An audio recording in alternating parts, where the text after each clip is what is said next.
a locked door at the bottom of a cold, dark stairwell, a silver key that fits no lock in the house, and two girls who walked out of an empty room with nothing to their names but a debt that was not theirs, and a woman they had been taught for 12 long years to hate. They had been told a story once, a simple one, a grandmother who drove away in the rain and was gone. For 12 years, that story was the truth. For 12 years, it was a lie. Now the wind moves through a ruined house. A hammer rises in the dark of a buried cellar, and behind a sealed iron chest, beneath 4 cold words, when the storm comes, break the seal, something waits that will tear the whole past wide open. Some secrets are buried to be forgotten. This one was buried to be found. There is a kind of cold that has nothing to do with the weather. It does not come from an open window or a thin coat. It comes from somewhere deeper. It settles into long hallways with too many doors, into the flat hum of lights that buzz overhead like something tired and trapped. And on one particular gray morning, that cold lived in the chest of a girl named Della, who sat at a long table with a chipped tray in front of her, eating the same breakfast she had eaten for as far back as her memory could reach. Cold oatmeal, thin milk, a spoon worn smooth at the edges by too many hands before hers. She was 18, and in the eyes of the place that had kept her, that number meant one simple, merciless thing. It meant the door was about to open, and she would be standing on the other side of it, with the whole wide world waiting, and no one beside her but a child. Across the table sat that child, a younger girl, 16, all sharp elbows and softer eyes that had somehow held on to hope, even here, even after everything. Her name was Rosie, and she pushed her oatmeal in slow circles, around and around, the way she did when she was trying to keep her thoughts from going somewhere they should not. In her lap sat a small stuffed rabbit, worn thin from years of being held close in the dark, one button eye hanging loose by a single thread, the fur gone soft and gray with time. It was one of the few things the two of them had carried out of before, from a time neither of them could quite remember, but both of them still ached for, like a song whose words have slipped away. Della watched her sister and felt the old weight settle in behind her ribs. For 12 years, she had carried a single story like a stone in her pocket. A story about a grandmother who was supposed to love them, and who had driven away one rainy morning without turning back. That was the story. That was the shape she had built her whole self around. She did not yet know it was a lie. She did not know that the lie had been built on purpose, by hands that had trembled while they built it, by a heart that had broken in the building. But that morning, she knew none of that. That morning, she only knew the cold. The room where it all began smelled of furniture polish and old paper. A man sat behind a wide desk, fingers folded, his eyes drifting toward the clock on the wall more often than they drifted toward the two girls in front of him. To him, they were a task, a folder waiting to be closed. He slid a thick envelope across the polished wood, and the sound it made was dry and final, like a door pulled shut in another room. "You're grown now," he said. "Everything you'll need is in there." And then he paused. His finger touched a second envelope, a smaller one, resting on top of the first. Cream-colored paper. writing on the front in a looping, old-fashioned hand, the kind that belongs to letters tied with ribbon and kept in a drawer. "This one came separately," he said. "It has to do with your grandmother's estate." The word landed like a slap. Estate. As if that woman deserved a soft and dignified word.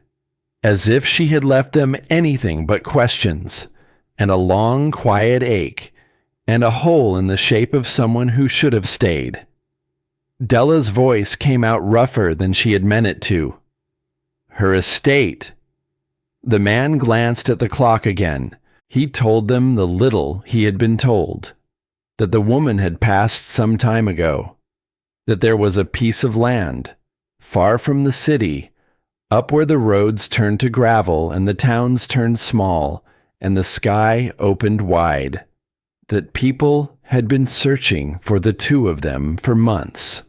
Rosie's head lifted slowly, and into her face came that one dangerous thing her sister had learned to fear above all else: hope. "A ranch," Rosie whispered, as if the words themselves were made of light. Della did not let herself feel it. Hope was a currency the two of them could not afford. It had cost them dearly, and more than once. Every kind face that had come and gone.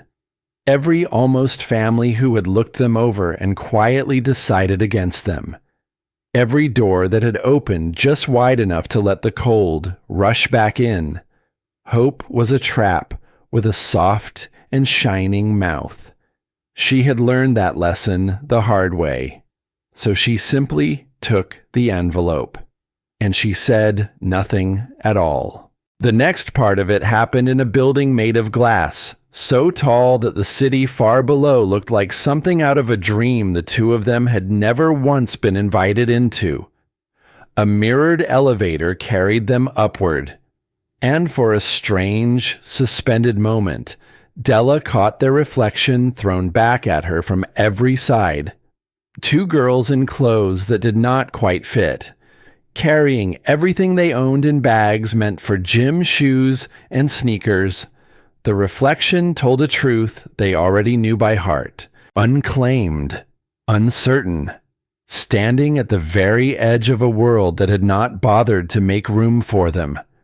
The woman who met them upstairs was not what Della had braced herself for. Silver ran through her hair, pulled back plain and neat. Her eyes were sharp and steady, but there was no pity in them. And for that small mercy, the girl was quietly grateful. The woman spoke to them as if they were people with a real problem to solve. Not as if they were charity that had wandered in from the rain. She had looked after the grandmother's affairs for a long while, she explained. She said the grandmother's name gently, the way you might say the name of someone you had come to respect. But to the girls, it was simply a name. A blank space where a whole person should have stood. "She left the two of you her land," the woman said. And then, before either girl could let that land softly in her chest, the woman lifted one hand. "But it would be unkind of me to let you believe it comes clean, so I'll tell you plainly.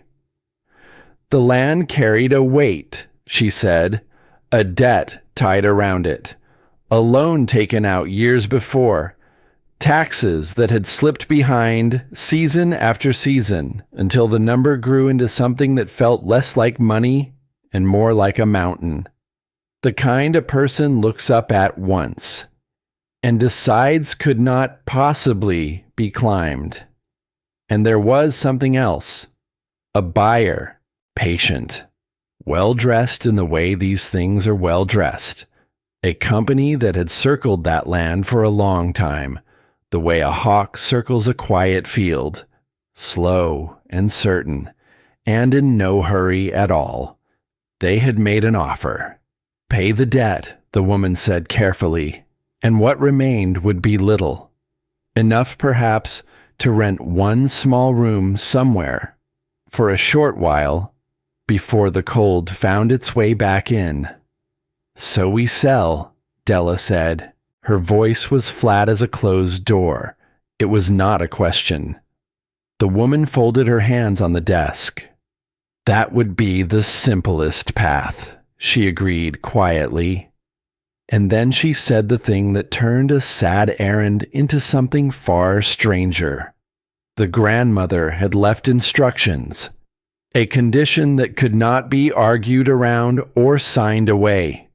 Before any choice could be made, the two of them had to go to the land with their own feet on the ground to see it. The woman opened a drawer, and she set something small on the desk between them, a silver key, old, heavier than its size had any right to be, its head wrapped in a pattern of climbing vines worked into the dark metal, a key that seemed to belong to a story rather than a door. Beside it, she laid a folded square of paper, yellowed, soft at the creases from being opened and closed 100 times. A map drawn by hand, a road, a turn, a long winding line that ended in a single careful shape. "The key is for the house," the woman said, "and the map will carry you the rest of the way." Della picked up the key. It was colder than it had any right to be, and it sat in her palm with a weight that felt, somehow, like waiting. The ride out of the city was a slow turning of the world from gray to green.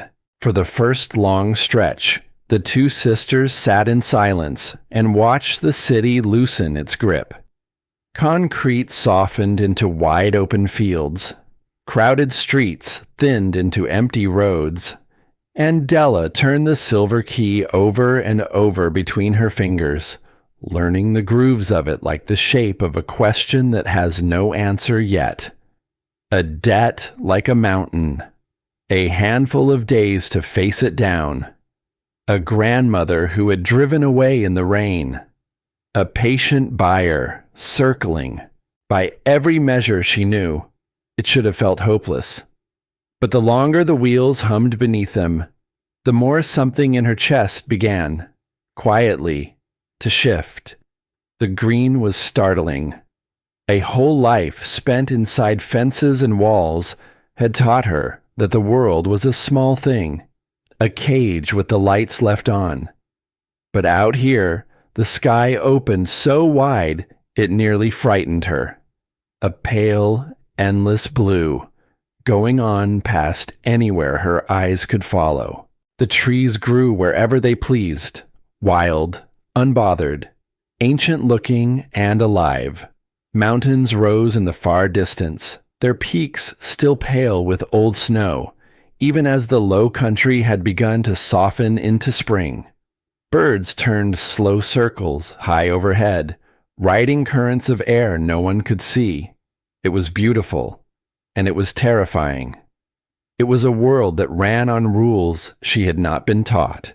Beside her, Rosie pressed her face to the glass, her breath fogging a small, soft circle. The stuffed rabbit sat in her lap, its one good eye staring out at the passing land. "Della," she whispered, "look at the horses." And just for a moment, her sister let herself imagine it. What it might feel like to belong to a place like that. To wake to that wide and quiet morning. To know that the ground beneath one's own 2 feet was ground that would not ask her to leave. The thought was so unfamiliar. It landed close to pain. The bus let them down at the edge of a small town, beside a weathered bench and a general store that looked as if it had been standing patiently in the same spot for longer than anyone could say.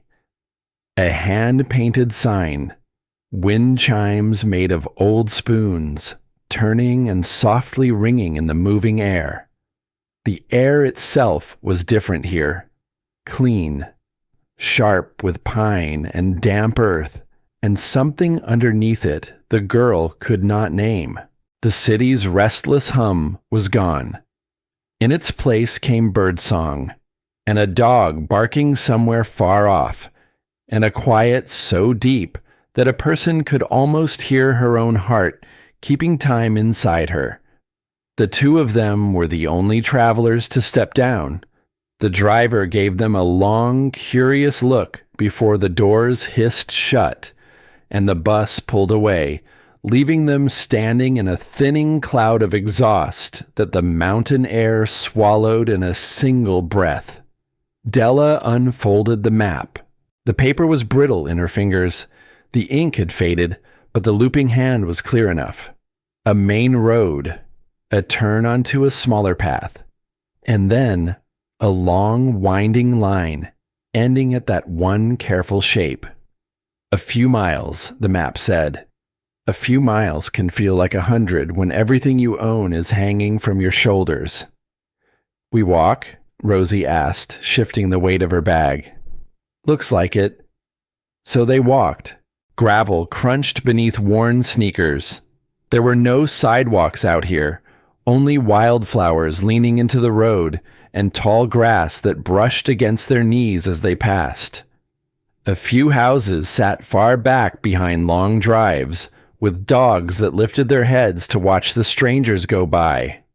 A woman pinning laundry to a line paused and shaded her eyes to look at them. An old man on a tractor raised one slow, unhurried hand. It was so different from the place the two of them had come from. That place where eyes slid right past a person as though she were made of glass and air. Here they were seen, noticed, marked gently as people who had arrived. And being seen, after so long unseen, made Della strangely uneasy. She had grown used to being invisible. Invisible was safe. Invisible asked nothing of her, and promised nothing back. These slow waves, these watching eyes, felt like a door easing open. And she had learned, the hard way, to be careful around open doors.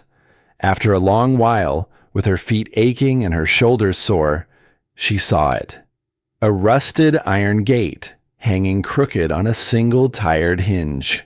A plain wooden sign, weathered to the color of old bone, nailed to a leaning post. A name carved into it, faded by years of sun and rain, but readable. This was the place. This was the land the grandmother had spent her life upon. The land she had chosen to leave behind. When she left them, the two of them stepped through the gate. The drive was more memory than road. Two ruts overgrown with weeds that scraped at their jeans as they pushed through. It wound between tall pines that whispered overhead. And then, without warning, it opened. And there it was. Della's heart dropped like a stone into deep water. The words she had been handed back in the city had built bright pictures in her mind. White fences, a long sweeping porch, horses grazing in a sunlit field, swishing their tails against the warm afternoon. This was not that. The house was a single low structure, its pale paint peeling away in long curling strips, like something slowly shedding an old and brittle skin. The porch roof sagged in the middle as though it had grown weary of holding itself up through too many winters. The windows were clouded with years of grime, and one of them had been boarded over with a square of water-stained wood. The shutters hung at broken angles. Weeds had taken the front steps for their own. To one side, a barn leaned hard to the left, its great doors gaping open like a mouth caught in the middle of a word it could not finish. The red of it had faded to a tired and dusty pink. It looked abandoned. It looked forgotten. It looked, the girl thought, before she could stop the thought from coming, a great deal like the way she felt on the inside. She braced herself for her sister to break, for the tears, for the trembling lip, for the crushing weight of one more bright hope crumbling into gray dust. But Rosie did not break. The younger girl stood very still, looking at the ruined house. And then she said something small and quiet that stopped her sister cold. "It's real." Della turned to look at her. Then she looked back at the sagging, peeling, broken house. And slowly, she understood. As broken as it was real. It was wood and nail and glass and stone. It was a place that stood stubbornly on the surface of the earth. It was written down somewhere, on paper, beside two names that belonged to them. For the first time in either of their young lives, something belonged to them. And that thought was more frightening than any ruin could have been. They climbed the creaking steps with care, stepping wide around the soft and sunken place in the middle where the boards had begun to give way to rot. And the older sister drew the silver key from her pocket. Her hand was not quite steady. She slid the key into the lock on the front door. It was stiff. She worked it back and forth, pushing and pulling, her heart loud in her own ears. And then she felt it. A solid, satisfying shift somewhere deep inside the wood. She pushed, and the door swung inward with a long, groaning complaint. But in that very moment, even through the rush of it, something small snagged at the edge of her mind. The lock had not turned. The key had moved, yes, but the bolt had not drawn back. The door had simply been stuck, swollen shut by years of damp and stillness, and it had given way to the weight of her shoulder, not to the turning of the key. The key had not opened this door. The key did not belong to this lock at all. She filed the thought away quietly, like a card a careful player tucks away until she knows how to use it. And she stepped inside. A wave of cool, still air rose to meet them. The smell of dust and time. The scent of a house that had been holding its breath, patiently, waiting for someone to come home. Light slanted through the dirty windows in long golden bars, and the disturbed dust turned slow circles inside them. The furniture was still there, every piece draped in a white cloth, shapes standing quiet in the dim, like patient ghosts who had waited a long time to be woken. The door drifted shut behind them with a soft click, and for a long moment, the two of them simply stood, letting their eyes find the edges of things, breathing in the strange, aching scent of a place they had never set foot in, that somehow felt as if it had been kept ready for them all along. They moved through it slowly. They lifted the white cloths one by one and watched the years reveal themselves underneath. A faded sofa, a dark table set for guests who had not come, a stone hearth filled with cold gray ash, the last warmth of it gone out long ago. In the kitchen, a calendar still hung on the wall, stopped on a month that belonged to another year entirely. A cup sat beside the sink, a faint ring dried at the bottom, as if someone had set it down for just a moment and not come back. It was a life interrupted, frozen, mid-breath. Rosie drifted from room to room like a child wandering a museum after hours, fingertips trailing over dusty edges, over the cracked spines of forgotten books, over the curved back of a wooden chair. Della moved differently. Her mind held tight to the practical thing, the hard and useful thing. Look at the property, make the call, tell the woman to let it all go, take the simple path, and walk away clean. but the house had already begun its quiet work on her. A slow, creeping feeling she had no name for. Something that sat dangerously close to the word she had taught herself to stop wanting: belonging. At the end of a narrow hall, she found a bedroom. A wide bed beneath a faded quilt sewn in a ring of rings. A tall wardrobe. A dressing table with a clouded oval mirror that gave back only shadows. And on the table, small, ordinary things. A silver-backed brush, a few gray hairs still caught in its bristles, a little bottle of scent, mostly gone to air, and a framed photograph, lying face up beneath a soft gray layer of dust. She picked it up. She wiped it clean with the side of her thumb, and the breath went out of her in one slow rush. A woman with kind eyes and gray-streaked hair smiled out from inside the frame, not at the camera, but at something just beyond it. Something that had clearly filled her in that single caught instant with a joy so complete it seemed to spill past the edges of the picture. And held close against her, gathered into her arms like the most precious things in the whole wide world, were two small children. A dark-haired girl with a serious little face.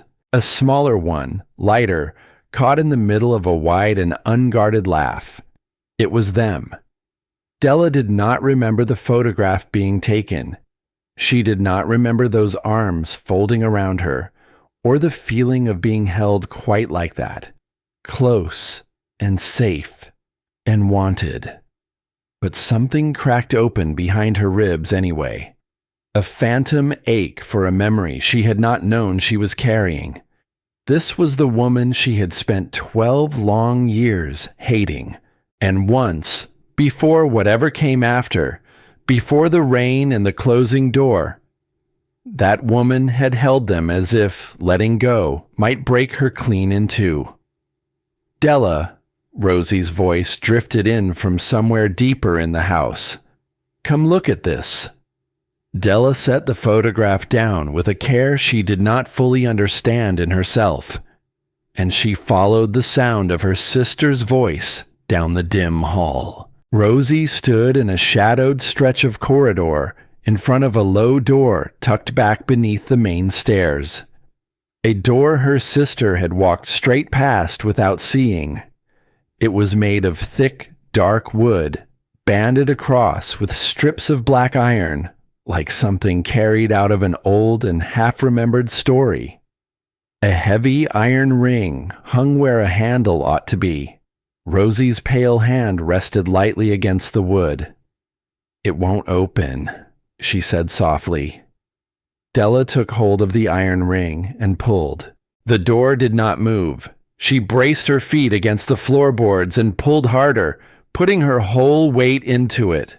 The wood groaned in its frame, but it held, sealed shut, swollen tight, locked fast by long years of damp and dark and stillness.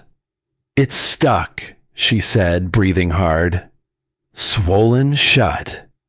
Probably has been for years. But there was something in her sister's face she did not like. Not curiosity. Something quieter than curiosity. A strange, steady, certain pull, as if the younger girl could feel something behind that door, calling. We have to get in, Rosie said, and the way she said it made Della go very still. She turned and walked back toward the front room, to the place where she had set down the thick folder the woman in the glass building had given them. She had not yet looked at it closely. She sifted through it now, page after page of careful, joyless language, until her fingers found something tucked into a side pocket, something that did not match the rest of it at all. A smaller envelope, the same cream-colored paper, the same looping hand, and on the front of it, her own name. Her hands were not steady as she opened it. The note inside was short. The writing wavered here and there along the lines, as if the hand that held the pen had been tired or unwell, or simply trembling beneath the weight of all it had to carry. She read it once in silence, her eyes moving fast. Then her sister leaned close against her side, and she read it again, aloud this time, her low voice strange in the deep quiet of the house. If you have come this far, then you have found your way home. I am sorry for the state of things. And I am sorry for so much more than these pages could ever hold. Do not sell. Not yet. Everything you need to understand is waiting below, in the cellar. And the key was not made for the door. The key is for the storm. For a long moment, neither girl moved at all. The light had shifted while they wandered.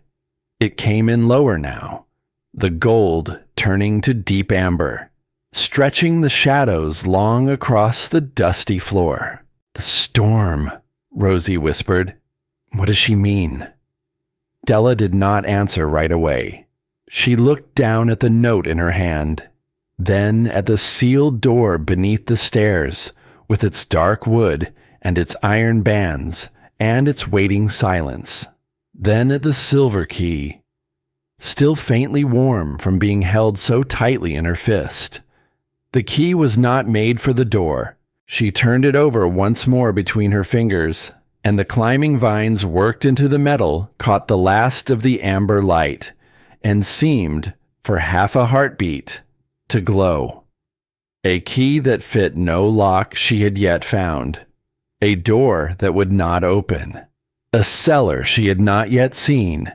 And a single word, written by a trembling hand, that hummed against her palm like something quietly alive. The storm. She crossed to the kitchen window and looked out toward the back of the house, where the wild lilac had grown tall enough to brush against the sagging eaves, and the long grass leaned gold and heavy in the failing light. Somewhere out there, behind the house, there had to be another way down. She did not know yet what waited below in the dark. She did not know that everything she had believed about the woman in the photograph, every cold and heavy and hard-edged thing she had carried for 12 long years, was about to come apart gently in her own 2 hands.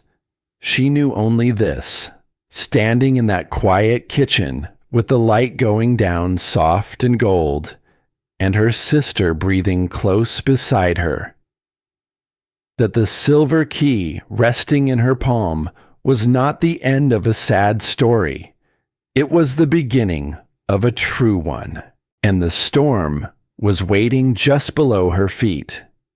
The back of the house wore a curtain of green. Wild lilac had climbed the walls over long seasons of no one watching, until it hung thick across the eaves and tangled along the foundation in heavy, fragrant ropes. The scent of it was almost too much in the cooling air, sweet and old and aching. The smell of a garden that had gone on blooming for a woman who was no longer there to breathe it in. The 2 girls pushed through it slowly. Branches caught at their sleeves. Petals loosened and drifted down around them like soft falling snow. And Della swept the lilac aside with one arm and went still. Because there, half swallowed by the green, set low and slanting into the ground, was a pair of heavy wooden doors. An old way down. A way into the dark beneath the house. The doors were weathered nearly black. A thick wooden beam lay across them, and through the beam, holding the whole thing shut, hung a great rusted lock, old and ornate, its keyhole shaped in a pattern of curling vines. The same pattern, the very same vines that wrapped the head of the silver key. Della's breath caught somewhere high in her chest. She knelt down on the damp earth, her knees sinking into soft soil and crushed lilac.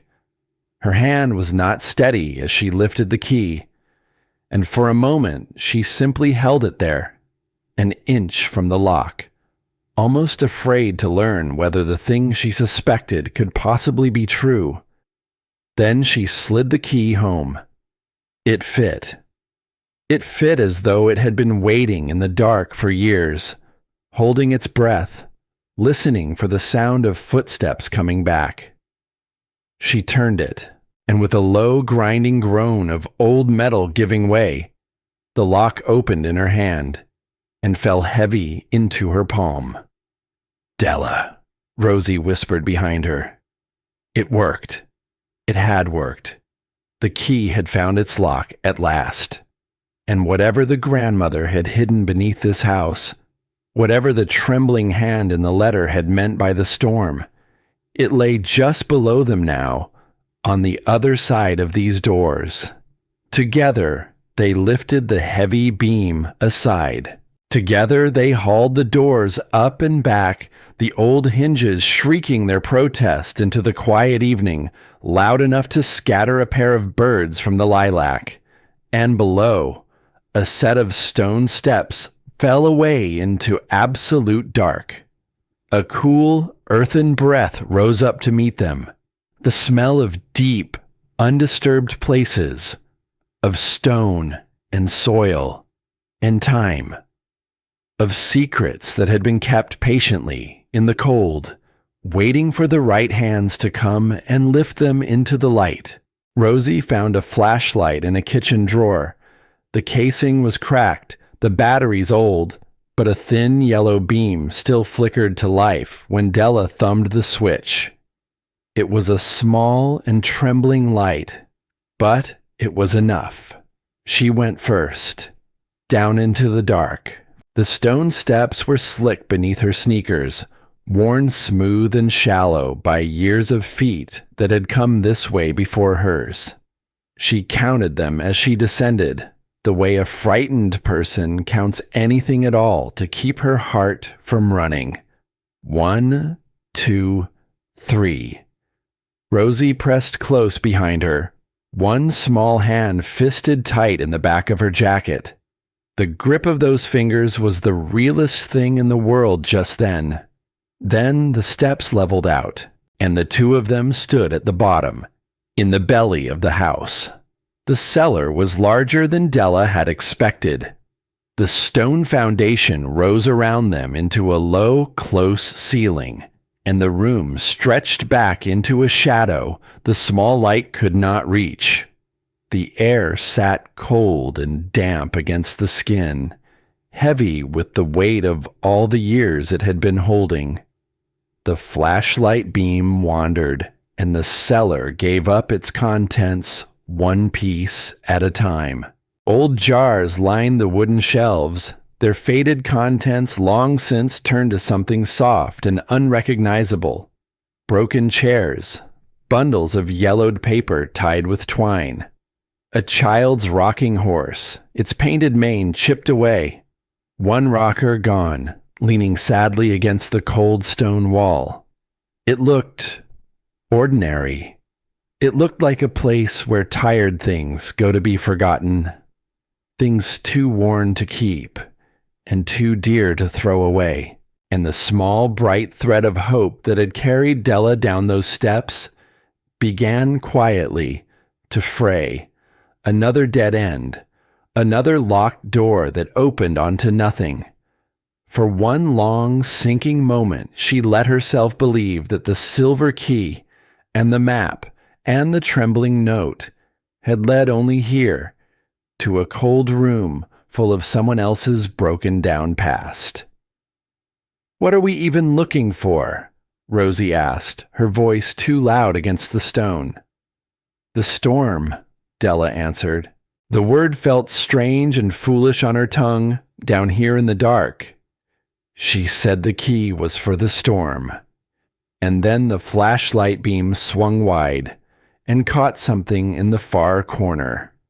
A low wooden platform, raised a few inches off the damp floor, the way a careful person raises a thing she means to keep dry, and on top of it, a shape, large and dark, draped over with a heavy canvas cloth. It did not look like the rest. The rest had been left, forgotten, let go.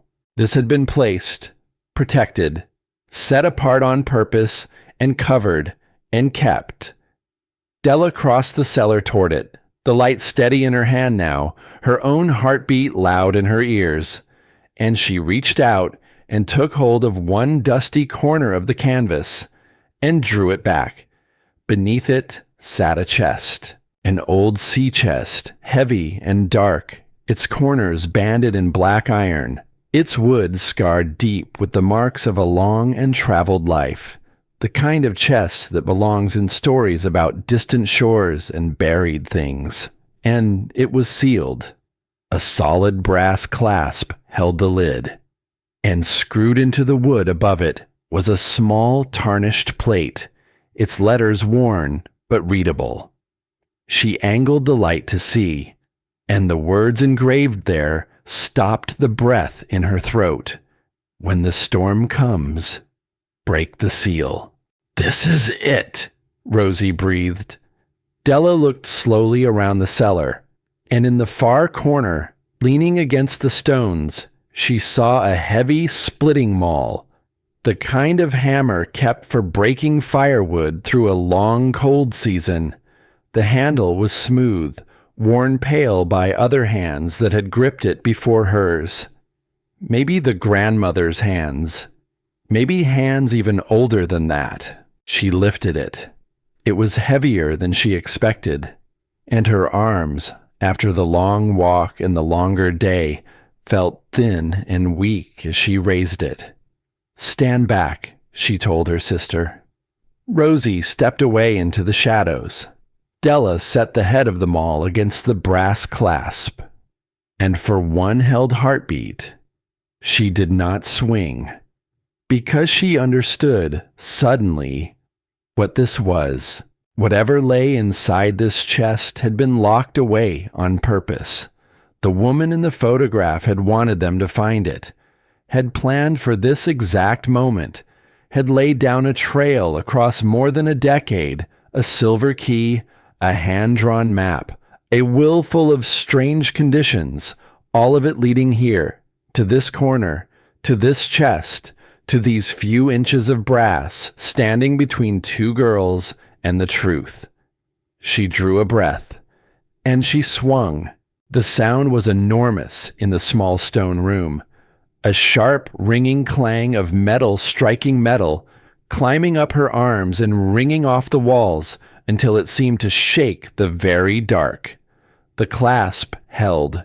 She swung again, harder, and into that second blow she poured something she had been carrying for 12 long years. All the anger, all the cold, all the nights spent staring at a strange ceiling, going hard on the inside so that nothing could reach in and hurt her again. There was a sharp crack. The brass fractured. One more swing, and it shattered, the pieces falling away to the damp floor with a dull and final sound. For a moment, neither girl moved. They only stood there, breathing hard in the sudden ringing silence, the air thick with old dust and the bright smell of broken metal. Then, slowly, Della knelt down, and she lifted the heavy lid of the chest.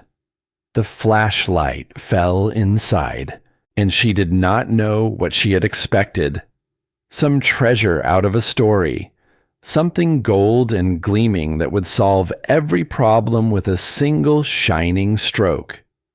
What she found was, somehow, both smaller and far more astonishing than that.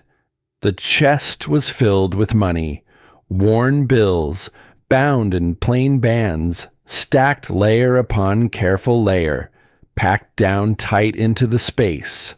More money than Della had set eyes on in her whole life. more than she had let herself imagine holding. But that was not what stopped her cold. Lying on top of the money, set right in the center of it, like a gift left out for someone who was meant to find it, was a thick bundle of envelopes tied together with a faded ribbon, the same cream-colored paper, the same looping hand, and on the very top envelope, 2 words, "Read me first." Her hands were trembling as she lifted the bundle out of the chest. The ribbon was old and fragile, its color washed nearly to gray.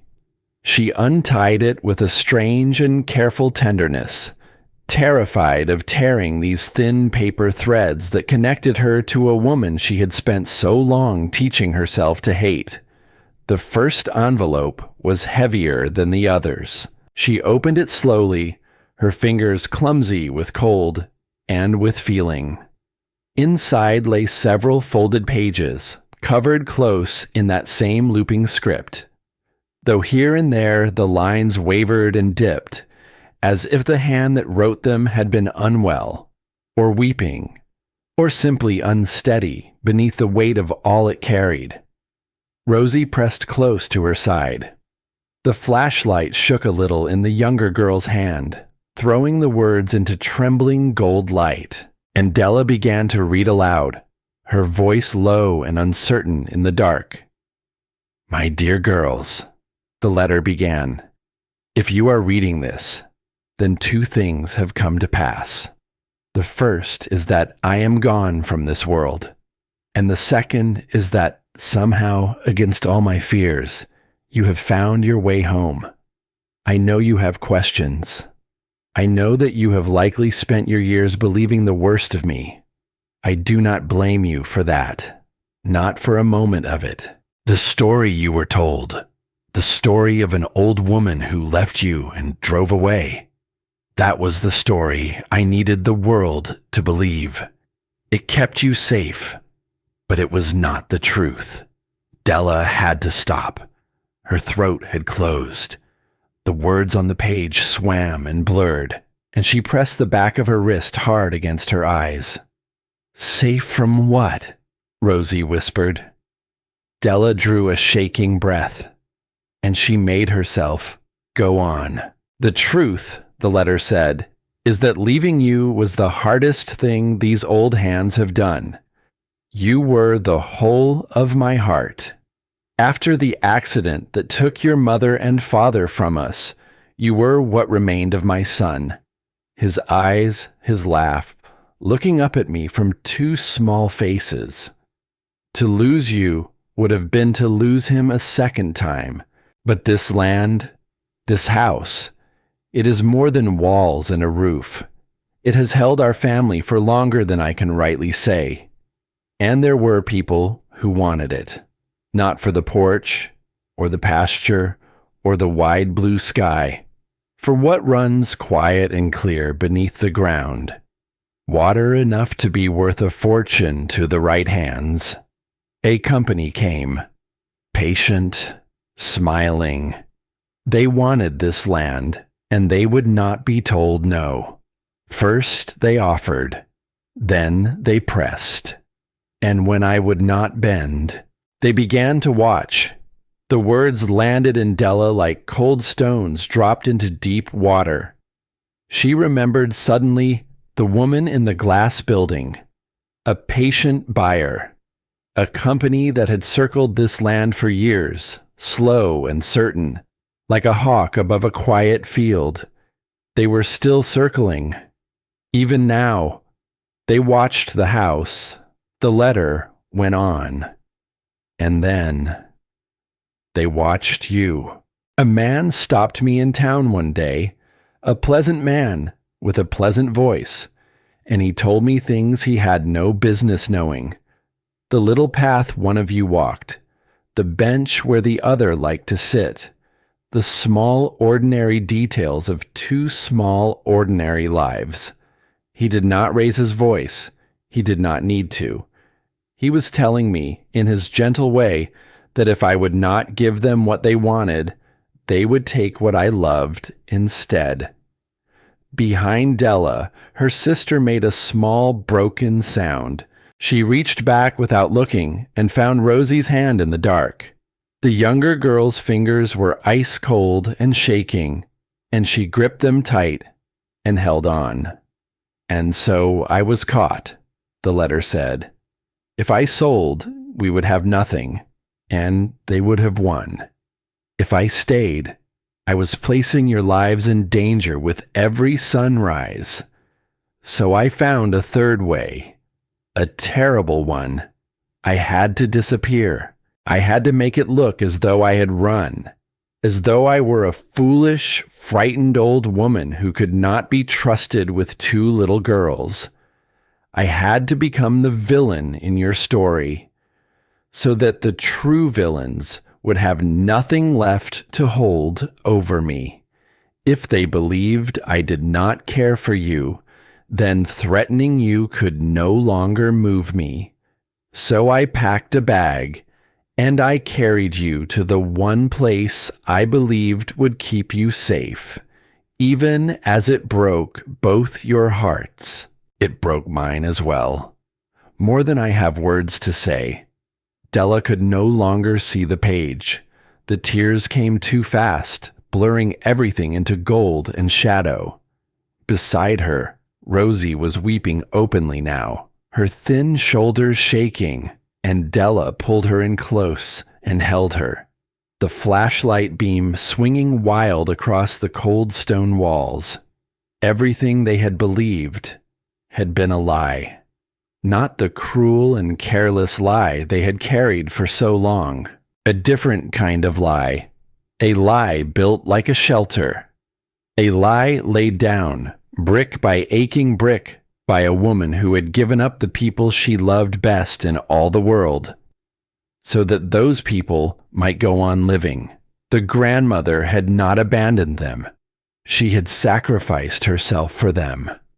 When Della could breathe again, she wiped her eyes, and she made herself read on. Because these pages were the closest she would come to a voice she had spent 12 years refusing to hear. "I spent the years after in quiet places," the letter said. "Small towns where no one knew my face, work that paid in plain folding money and asked no questions.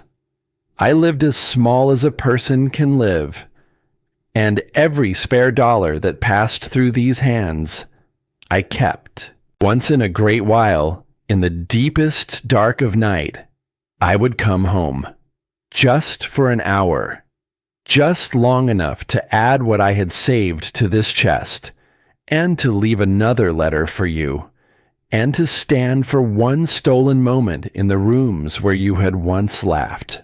I tried to keep the debts at bay, but it was hard, moving as I did, glancing always over my shoulder. I fell behind. I knew I was leaving a weight that would one day fall upon your shoulders, and that knowledge sat on me like a stone. This money is my apology. It should be enough to lift that weight, to clear what is owed, to give you a true beginning, instead of the crooked one I left you with." Della set down the first letter with hands that would not stop shaking, and she saw then just how many letters remained in the bundle. Dozens of them. She turned them over, one by one, and read the soft, faded words written across their faces. For a birthday, for another birthday, for the cold, bright heart of winter, for an ordinary gray Tuesday with no occasion at all, save that a woman far away had been thinking of two girls, and had needed to say so to someone, even if that someone might never read it. Letters for every year they had spent believing themselves unwanted. Letters written into a silence by a hand that could not send a single one. The grandmother had spoken to them across all those long years. She had simply been speaking into the dark, and trusting that one day the dark would give her words back. Something deep in Della, That cold, hard knot of anger she had carried so long she had mistaken it for her own self, cracked open at last, like river ice in the first warm breath of spring. She had not been thrown away. She had been guarded. She had not been unwanted. She had been loved so fiercely that a woman had let herself be hated, had made of herself a monster in the eyes of the children she adored, rather than let the smallest shadow fall across their lives. And Della wept. She had not truly wept since she was a very small child, watching the rain run down a window as a car pulled away. She had taught herself, somewhere along the way, to stop. She had thought, perhaps, that she had forgotten how. But here, in the cold, dark belly of a house she had never known, she remembered. She wept for the grandmother she had hated, who had been her quiet guardian all along. She wept for the small, frightened girl who had spent so long believing she was worth nothing. She wept for her sister, who had grown up in borrowed beds, holding a worn rabbit in the dark. She wept for the sheer, overwhelming weight of a truth that rearranged the whole of her past. And when the flashlight finally flickered and died, dropping the cellar into a darkness so complete it pressed against the skin, it did not matter at all. The two of them sat together on the cold stone floor, the letters spread around them like fallen leaves, and they did not need to see. They could feel. The money in the chest was a weight a person could hold. A real and solid answer to a real and solid problem. But the letters were heavier still. They were an inheritance of a different kind, not of land or of coin, but of love, of sacrifice, of a truth that changed the meaning of everything that had come before. They climbed back up the stone steps a long while later into a world gone soft and gray. The night had passed somewhere in the dark below, and now the first pale light of morning was rising over the far line of mountains, brushing the sky in low, quiet colors. The gentle ones, the ones with no names, the ones that come before the sun has fully made up its mind. Della walked out into the overgrown field. The wet grass soaked her jeans to the knee, and she did not care. Behind her, the broken house stood dark against the dawn, sagging and worn, and somehow, after everything, still standing. After all the years of silence, after all the weight of secrets, still here. And she understood, standing there in the cold, wet grass with the day breaking open all around her, that a choice was waiting for her.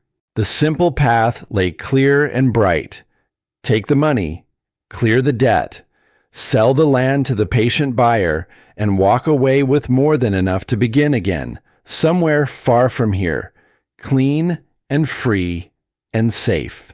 It was the sensible choice, the careful one, and the thought of it turned her stomach, because to take it would be to hand this land, the grandmother's land, the land she had given up everything to hold, straight into the hands of the very people she had run from.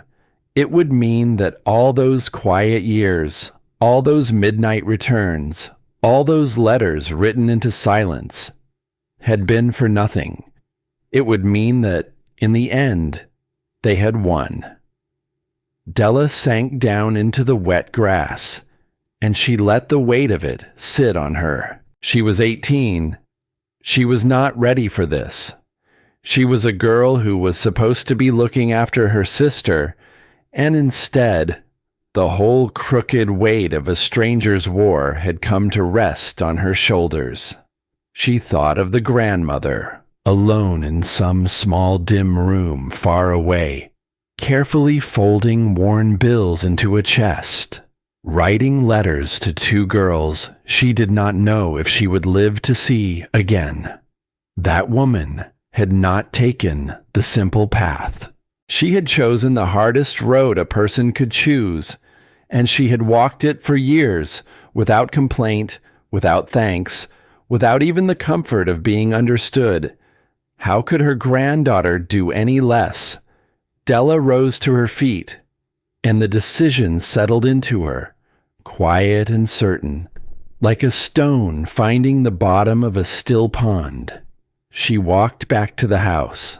Rosie was awake, standing on the sagging porch, the worn rabbit held against her chest, watching her sister come across the field with uncertain eyes. "Della," she said. Her voice was small in the wide morning. Della climbed the creaking steps. She stood before her sister, this child who was her family, her whole and only family.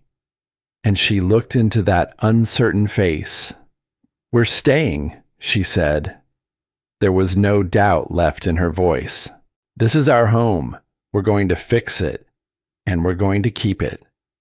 For a moment, Rosie only stared at her, and then a smile broke slowly across the younger girl's face, small at first, and then wide and bright as the rising sun behind her. It was the truest smile Della had seen from her in a long, long while, like watching a flower open after a hard winter. "Okay," Rosie whispered, and then, with a small laugh that was half a sob, "What do we do first?" What they did first was the hardest thing. With the lawyer's quiet help, the money from the chest did the one thing the grandmother had bled those years to make possible. It lifted the debt clean off the land. The loan, the back taxes, all of it, paid down to nothing until the place stood free and clear beneath their feet for the first time in longer than either girl had been alive. And it took, with it, the thing the patient buyer had been counting on, the bank, the deadline, the slow, quiet squeeze of a debt closing in. Gone. If the man who wanted this land still wanted it, he would have to come for it in the open now, with nothing left to hide behind. Della did not yet know how soon he would. After that came the slow work of bringing a dead thing back to life. And word in a small town travels the way water finds its way downhill, quietly and everywhere at once. So it was that on one of those early mornings, when Della walked the long road into town for nails and bread and whatever else the thin folding money could stretch to cover, the woman behind the counter of the general store looked up at her and went still. The shopkeeper was a round, kind-faced woman named Loretta, with flour on her apron and reading glasses pushed up into gray hair. She had eyed the two strangers warily at first. Anyone would, with newcomers arriving out of nowhere to claim a place folks had long since given up for lost. But she had watched them come and go.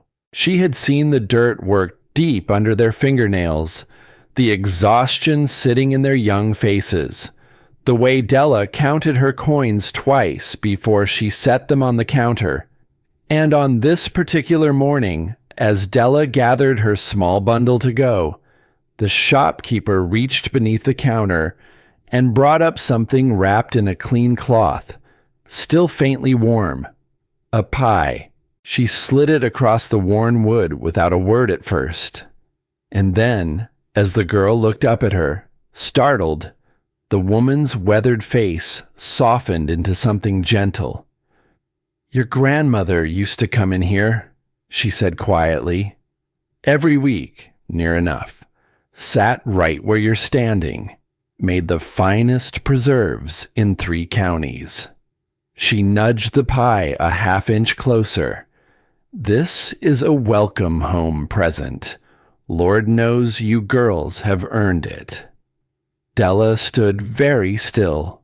She looked down at the pie, warm beneath its cloth, and then up at the shopkeeper's kind and waiting face, and something in her chest, something that had been clenched tight for as long as she could remember, loosened by the smallest degree, because in all her 18 years, no one had set a warm thing in her hands and told her she was home.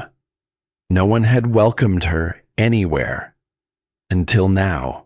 She did not have the words for what rose in her then, so she only nodded and wrapped her arms around the warm and fragrant gift and held it close all the long road back to the broken house and the wild field and the sister waiting on the porch, back to the land that was, at last, and against everything, theirs.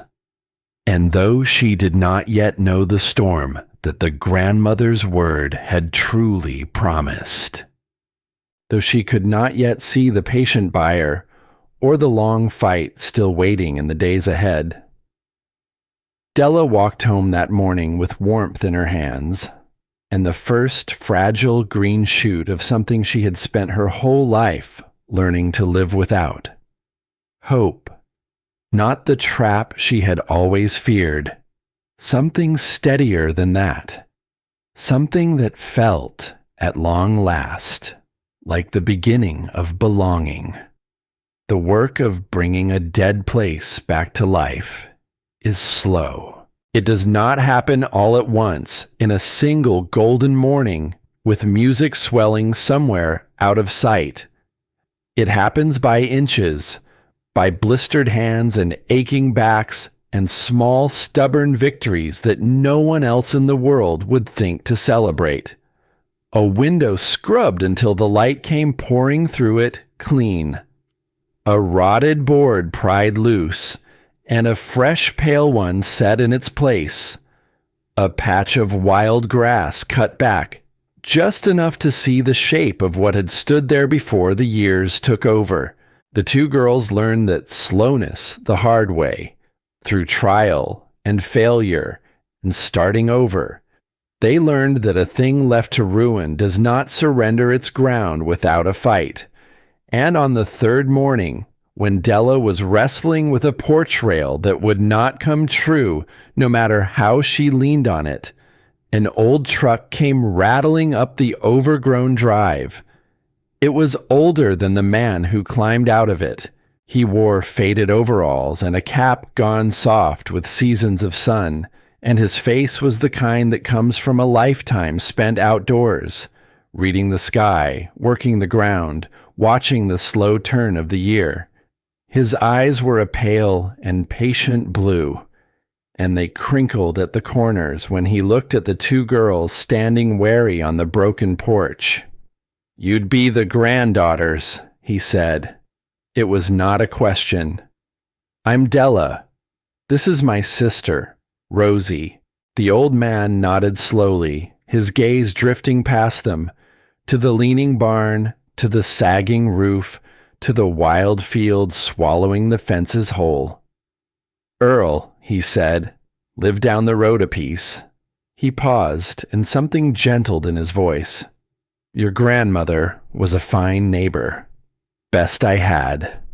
Helped me hold on to my own place once, a long while back, when things got lean, and I thought I'd lose it all." He looked at the porch rail in Della's hands, at the way she had it gripped, all wrong, fighting it instead of working with it.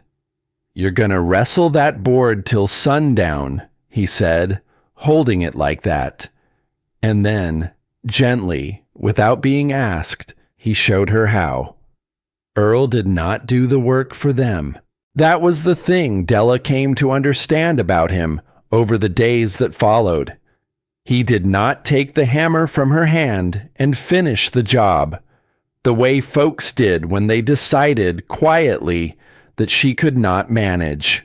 He stood beside her instead. He showed her where to set the nail and how to read the grain of the wood, and when to push hard and when to let the thing rest a moment and breathe. He taught her to shore up the sagging porch so it would carry weight again. He taught her to seal the cracks around the windows against the cold that would come. He taught her to look at a broken thing and see, underneath the breaking, the bones of what it had been and could be again. "Your grandfather built this house," he told her one long afternoon, the two of them working side by side in the slanting amber light. "Good bones in it. Just needs somebody who cares enough to keep it standing." He said it plainly, the way he said most things, but Della heard the weight underneath the words. Somebody who cares enough. She had spent the whole of her short life believing she was a thing that people walked away from, a girl who got left. And here was an old man handing her a hammer, telling her without ceremony that she was the kind of person a house could lean on. It was a strange thing to carry. It sat warm in her chest, all the same. Inside the house, her sister was finding her own way back to life. Rosie scrubbed the years of grime from the floors until the old wood glowed soft and honey-colored. She washed the tall windows until the morning came spilling through them, gold and clean. She found a forgotten packet of seeds tucked in a barn drawer, and she pressed them into the soft earth beside the kitchen door, and she watered them every morning, talking to them low under her breath. The way some people talk to things they are afraid to lose. Day by day, the house grew less like a tomb. Day by day, it grew more like a home. And for a little while, a few short, bright, blessed days, Della let herself believe the hardest part lay behind them. That the war was over before it had truly begun. That two girls and an old neighbor could simply put their heads down and build something good out of the ruin, and the world would let them be. That belief did not last. It was the fence that broke it. They had spent the better part of 2 days mending a long stretch of it along the western edge of the field where the wire had sagged and snapped from years of no one tending it. Hard work. Honest work. The kind that leaves a person tired in a way that feels almost like a gift. And in the gray of the next morning, they found it cut, not fallen, not worn through by time or weather. Cut. Clean, deliberate lines in 3 places, the wire curled back on itself like a thing done on purpose, like a message left exactly where they would be certain to find it. Della stood looking at it for a long time, the cold creeping back into her chest by slow and careful degrees. They mended it again. And in the morning, another stretch lay cut. Then it was the small coop they had been building for a few hens, knocked flat in the night, while the two of them slept not 100 steps away. Then it was tools gone missing from the barn. There one evening, gone by dawn, with no track, no trace, no sign of how. Small things, each one on its own, the kind of thing a tired person could explain away. A storm, a careless animal, a run of plain bad luck. But together, they had the shape of a hand, a patient hand, pressing, testing, letting two girls know without ever showing its face that they were watched. That night, Della woke to find Rosie sitting up in the dark, the worn rabbit clutched hard against her chest, her eyes wide and shining. "What if they come inside next?" the younger girl whispered. "What if we can't make it stop?" And Della, who had spent the whole day going cold and hard again, sealing herself back up the way she knew how, felt the old armor crack at the sound of that small, frightened voice. She crossed the room, She sat down on the edge of her sister's mattress, and she gathered Rosie in against her shoulder, the way the woman in the photograph had once gathered them both. "Listen to me," she said softly. "I spent my whole life waiting for somebody to keep us safe, and nobody ever came." She pressed her cheek to the top of her sister's head. "So it's me now. I'm not going anywhere. Whatever's out there in the dark, it has to come through me first." Rosie was quiet a long moment. Then her small hand found her sister's and held it. And in time, her breathing slowed and went deep, and she slept. Della stayed awake until dawn, watching the door. She was not as fearless as she had let her sister believe, but she had meant every word. And then came the letter. A plain white envelope, tucked into the gap of the front door where they would find it first thing in the morning. No name, no return mark. Inside, a single folded sheet. The words upon it cut from somewhere else and pressed together, the way a person hides a hand he does not want known. "Sell while you can." Della carried it into town.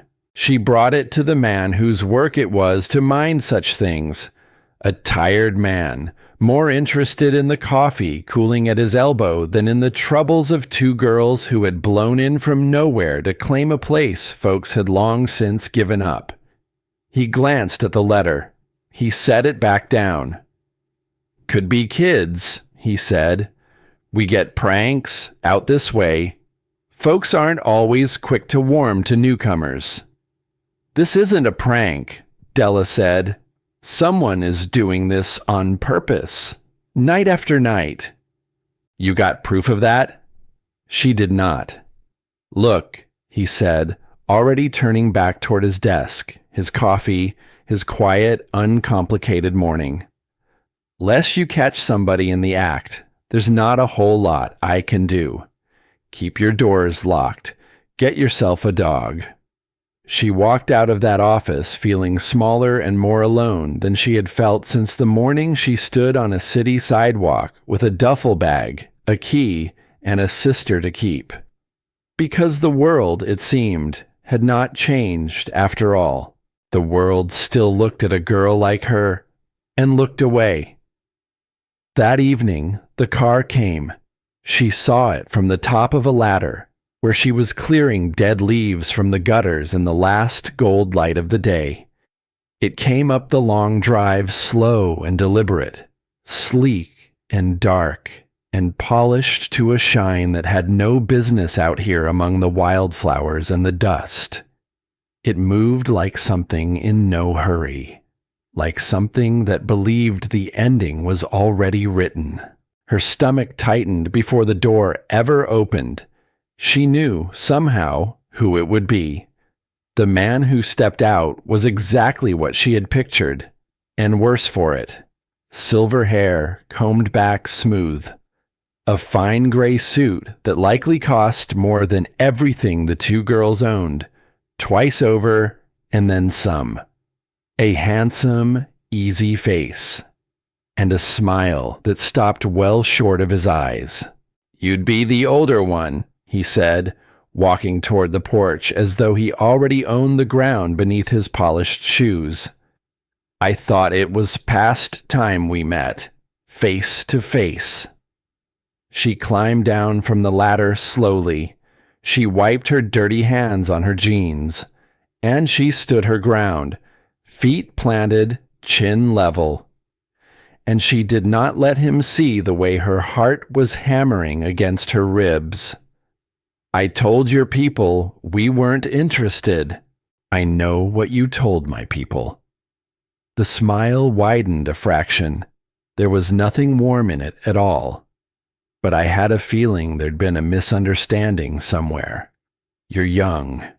You can't be expected to grasp the full shape of the thing you're standing on." His name, when he gave it, was Crane. And he said it the way a man says a name he is used to hearing repeated back to him with respect.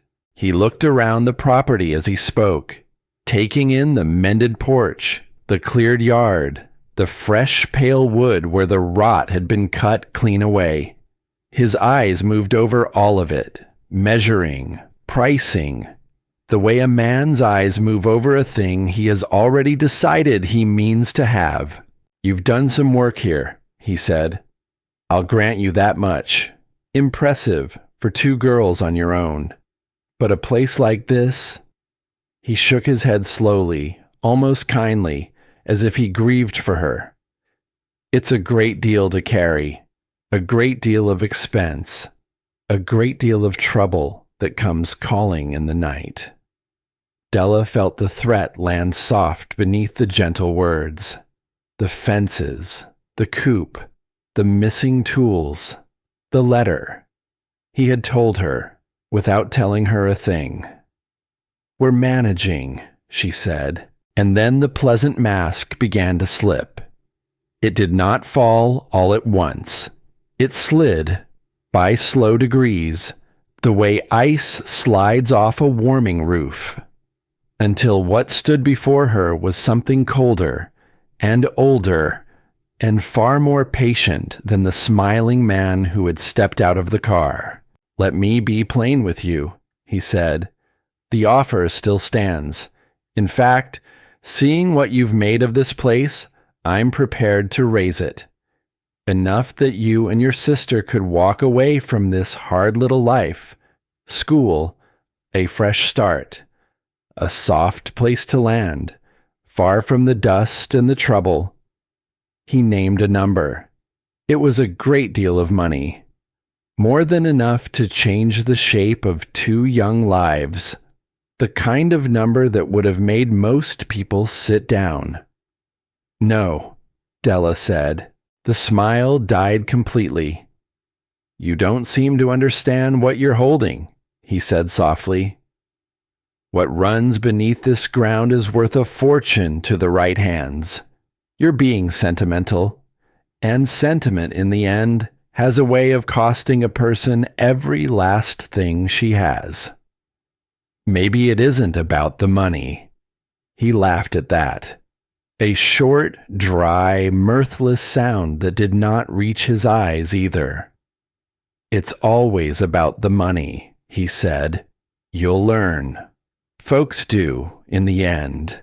He drew a small card from inside his coat and held it out to her, between 2 manicured fingers. She did not take it. And for half a heartbeat, there and gone, something flickered behind his cold and patient eyes. Something that had nothing to do with land, or water, or fortunes waiting underground. Something older than business. Something that looked, for just an instant, almost personal. "Your grandmother," he said quietly, "was a stubborn woman, too." The words landed strange in the cooling air. "She cost me, in her time, stood square in the way of a thing I'd spent years building, over a piece of dirt and a sentiment she couldn't let go of." His jaw tightened, just slightly, the smooth surface of him cracking to show the old hard thing beneath. "I told myself I'd let it lie. Some men can. But there are debts a man carries a long while. And there are some he means to collect." He set the card down on the porch rail when she would not take it from his hand. "This land will come to me," he said. The words were quiet, almost gentle, a threat dressed up in the clothes of a promise. One way or another. Your grandmother came to understand that, near the end of things. You will too. He looked at her a moment longer. Then he turned and walked back to his car and drove away slow down the long drive, letting her stand there on the porch and watch him go, the way a man does when he wants you to feel the size of him. When the car had vanished, Della picked up the card.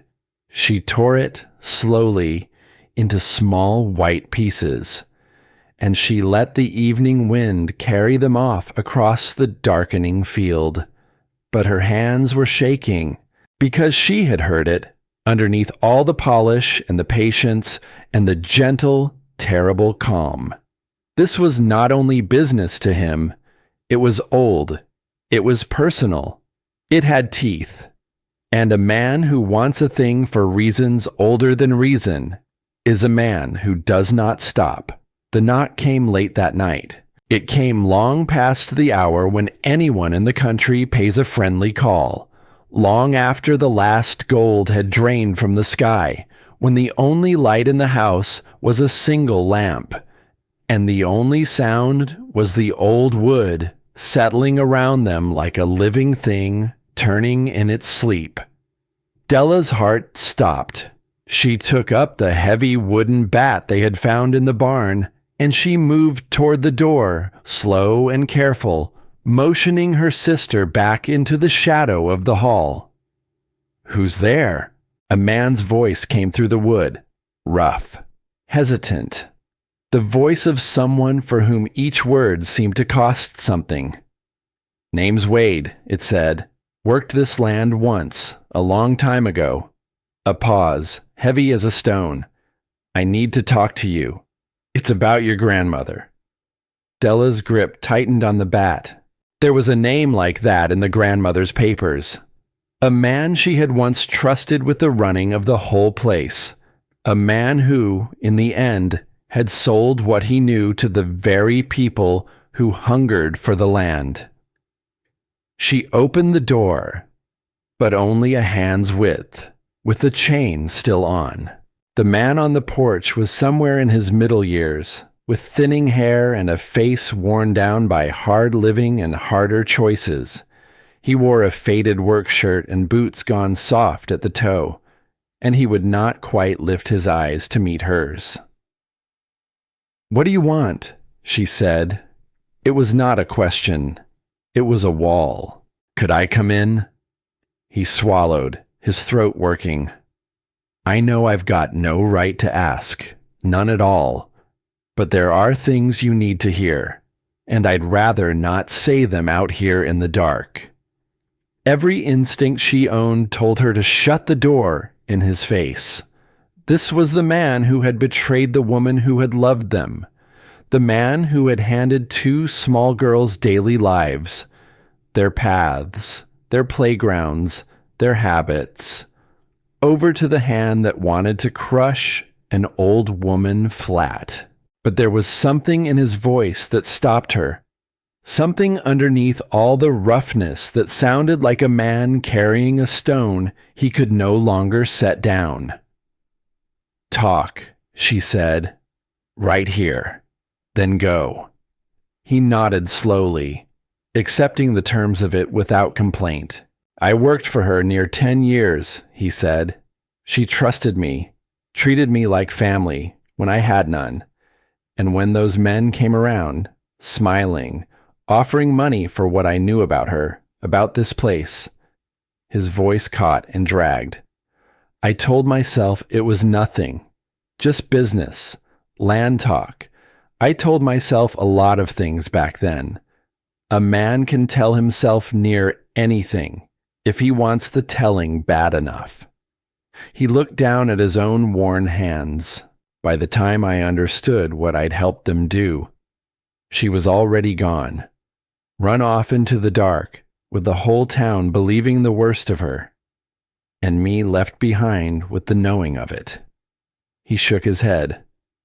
"I've carried that every day since. It doesn't get lighter. I'll tell you that much for free." "Why are you here?" Della said. Her voice was hard as the door frame. "Why now, after all this time?" And then he told her the thing that turned her whole understanding of him sideways. "Because they didn't only offer me money," he said quietly. "That's the part I let folks believe. The easy part. The part that lets them hate me clean." He drew a slow breath. "The truth's uglier than greed."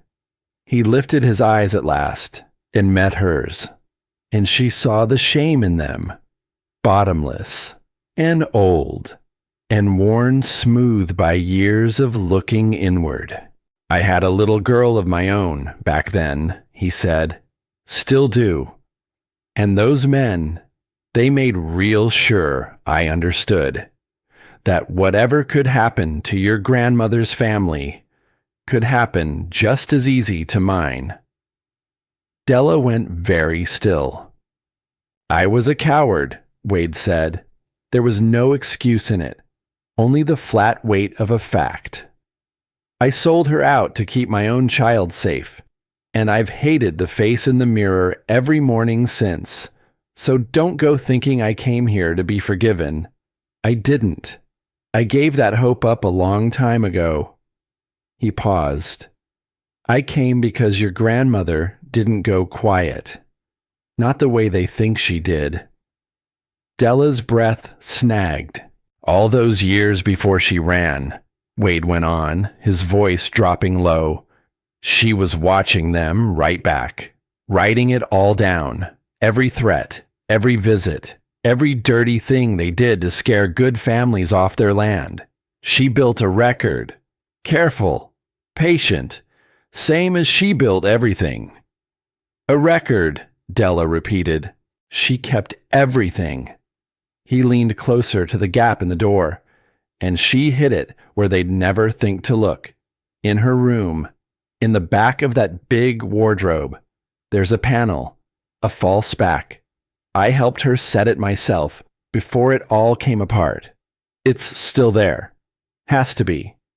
She built that hiding place to wait. The same way she built the rest of it to wait.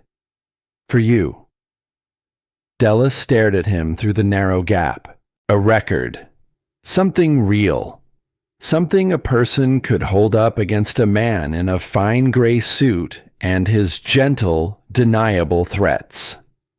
Why should I believe you? She said. You betrayed her once. Why not twice? Because I've spent every year since wishing I hadn't. His voice cracked clean through, and he did not try to hide it. She wrote to me, near the end of her life, said she forgave me. He shook his head slowly, as if the words still astonished him. I don't deserve that. I know it down to my boots, but maybe I can start to earn a sliver of it by standing where I should have stood the first time, beside her people, instead of against them. He stepped back from the door. They'll come at you hard, he said. Crane doesn't lose. Hasn't got it in him to lose. It's not in the man's nature. But if you find what she hid, if you've got the spine to drag it into the light where folks can see it. He let the words trail off into the night, and then he turned and walked away across the dark yard and was gone, leaving Della standing in her doorway with more questions than answers, and a single thin thread of something that might, against every odd, turn out to be hope. The panel was right where he said it would be. It took the better part of an hour of tapping and pressing along the back of the old wardrobe before her fingers found the hidden catch. So cleverly set that the two of them had walked past it a dozen times and seen nothing but solid, ordinary wood. The false back swung open with a soft click, and in the small dark space behind it lay a book, leather-bound, thick with years, soft at the edges from a hand that had opened it and closed it a great many times. Della carried it to the bed and sat down, and in the lamplight, with her sister creeping close to read over her shoulder, she began to turn the pages, and it was all there. Every quiet visit from men with easy smiles, every offer rising and rising, every pressure that came when the offers were refused, the fences cut in the night, the wells gone foul for no reason the earth could give, The small cruelties, patient, deniable, impossible to prove, that had worn family after family down and driven them off land their people had held for generations. The grandmother had set it all down, carefully, year upon year, fighting a long and lonely war in secret while raising two small girls and letting the whole wide world believe her ordinary. And near the back, Della found an entry where the steady hand had finally gone unsteady, where the lines wavered and dipped and pressed too hard against the page. They showed me pictures today, it read, of the girls at play, small and bright, and not knowing a single thing in the world about any of it. They didn't say a word. They didn't have to. The pictures were the words. I see now there's no road left but the one I've been afraid of all along. I have to go. I have to make them believe I've stopped caring, that I'm a foolish old woman who couldn't be bothered. It's the way to keep my girls safe, the way to take the prize clean out of their hands, so there's nothing left worth threatening. One day, maybe, they'll find these pages, and they'll understand that everything these old hands did, I did for love of them. My girls, my whole heart. I'm sorry. I'm so sorry. Della closed the book. Her hands were shaking, and her eyes had gone hot and blurred. Beside her, Rosie was weeping without a sound, the way she had taught herself to weep, in a place where crying out loud only brought trouble. "This is real," Della said softly. "This is proof. This is enough to—" And then the night turned hard. It happened fast. A sound out in the dark. An engine gunning. The bright, violent sweep of headlights crawling across the bedroom wall. And then a crash from the direction of the barn, loud enough to rattle the glass in the old windows and send both girls bolt upright. By the time the two of them ran out into the yard, the lights were already racing away down the drive, swallowed by the dark. The barn doors stood flung wide, and the small, fragile order they had built over those long, hard, hopeful days lay scattered and broken across the dirt. A message, louder than all the others before it. Della stood in the wreckage of it, the leather book still clutched tight against her chest, and felt the whole weight of everything come down on her at once. It was too much. She was 18 years old. She had a sister to keep safe, and a ruin to hold upright, and a powerful man with a long memory who had decided, for reasons older than money, older than reason, that this land would be his. What did one girl have against all of that? She could take the money, even now. Crane's offer still stood, and would stand, she knew, right up until the moment it didn't. She could take it, and carry her sister somewhere far away, somewhere soft, somewhere the headlights never came crawling across the wall in the dead of night. She could keep Rosie safe. The grandmother's own letters had said it plainly. After everything, you deserve an easy life. And standing there in the broken dark, with her sister's cold and frightened hand finding hers, Della came closer to giving up than she had since the day all of this began. She closed her eyes, and in the dark behind them, she saw the grandmother, not the cold stranger of the old story, the real one, the one from the letters and the leather book, a woman alone in some small dim room far away, folding worn bills by lamplight, writing words she did not know would ever be read, reaching forward year after year, toward a moment she would not live to see.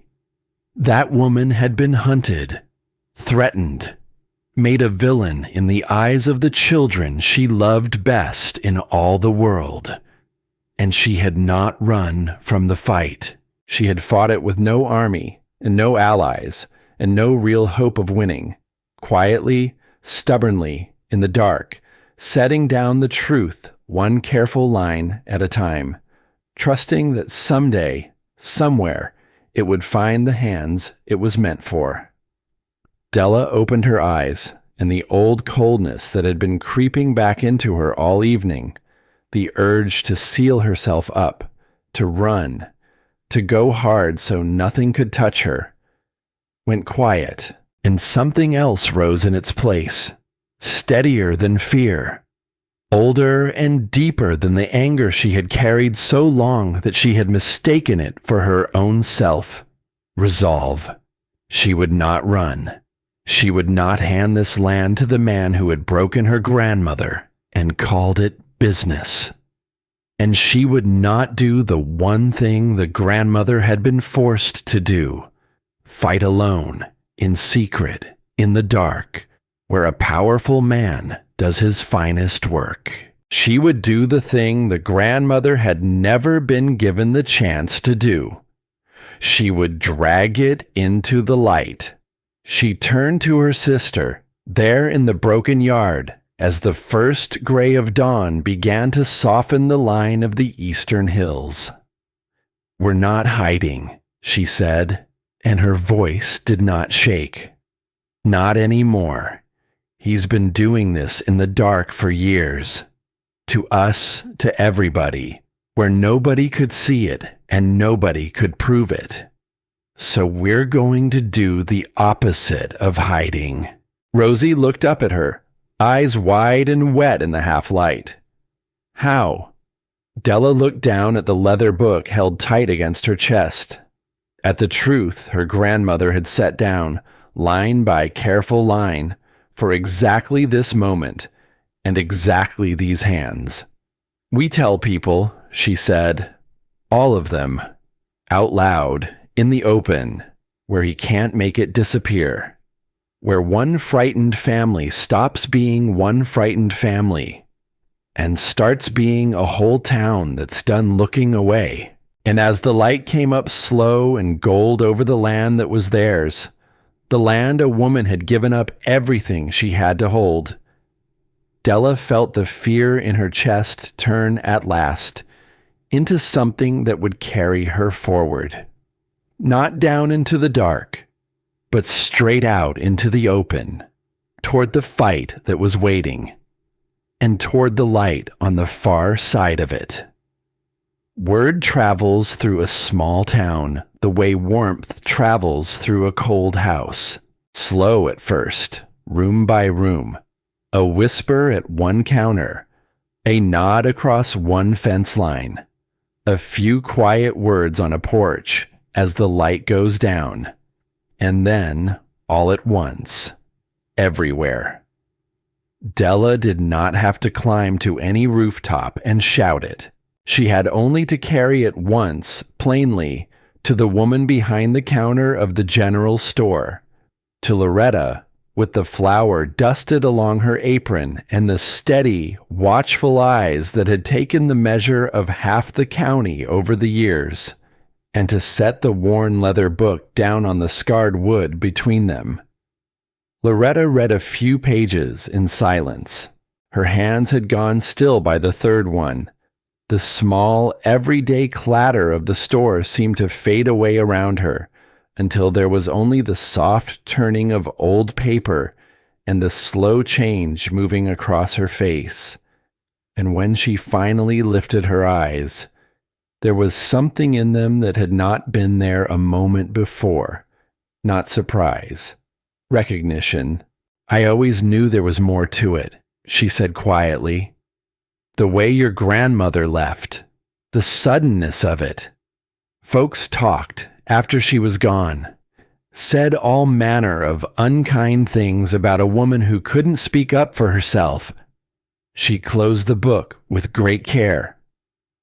And I could never make a single one of those stories fit the woman I'd known across that counter all those years.